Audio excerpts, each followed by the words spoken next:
નમસ્કાર, હું Rinku Prajapati public India ન્યૂઝમાં આપનું સ્વાગત કરું. શરૂઆત કરીએ આજના સમાચારની. ચીખોદરા ધડસાપુરા ગામમાં ઝાડા ઉલટીના કેસો નોંધાયા. આણંદ પાસેના ચીખોદરાના ધડસાપુરા ગામમાં છેલ્લા 2 દિવસથી ઝાડા ઉલટીના કેસો પ્રકાશમાં આવતા જિલ્લા વિકાસ અધિકારીએ આજે ધડસાપુરા ખાતે દોડી ગયા હતા અને અસરગ્રસ્ત સ્થળોની તથા દર્દીઓની મુલાકાત લીધી હતી. છેલ્લા 2 દિવસથી ચીખોદરાના ધડસાપુરા વિસ્તારમાં પાણીજન્ય રોગચાળાએ માથું ઉંચક્યું છે.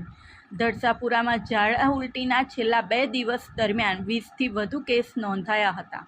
સાથે સાથે એક વૃદ્ધા સહિત 2 વ્યક્તિના રોગચાળાના કારણે શંકાસ્પદ મૃત્યુ નિપજ્યા હોવાનું પણ ગ્રામજનોમાં ચર્ચાઈ રહ્યું છે. પેટલાદ તાલુકાના સિલવાઈ ગામમાં થોડા દિવસ પૂર્વે રોગચાળો વકર્યો હતો અને પરિસ્થિતિ માંડ થાળે પડી છે. ત્યારે ચીખોદરાના ધડસાપુરામાં પણ ઝાડા ઉલટીના કેસ નોંધાતા ગતરોજ જિલ્લા વિકાસ અધિકારીએ ચીખોદરાના તલાટીની તાત્કાલિક અસરથી બદલી કર્યા બાદ આજે વિકાસ અધિકારીએ ધડસાપુરાના અસરગ્રસ્ત વિસ્તારની મુલાકાત લીધી હતી.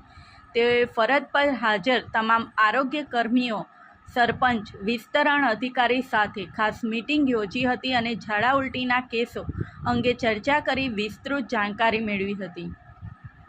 સાથે સાથે ગામમાં જ્યાં પાણી લીકેજીસ હોય ત્યાં તાત્કાલિક રિપેરિંગ કરવા અને દર્દીઓને તાકીદે સારવાર આપવા સૂચનાઓ આપી હતી. આ ઉપરાંત સિવિલ હોસ્પિટલ આણંદ ખાતે સારવાર લઈ રહેલ દર્દીઓની તેઓએ રૂબરૂ મુલાકાત લીધી હતી. આ સાથે આજના સમાચારને અહીં સમાપ્ત કરીએ છીએ.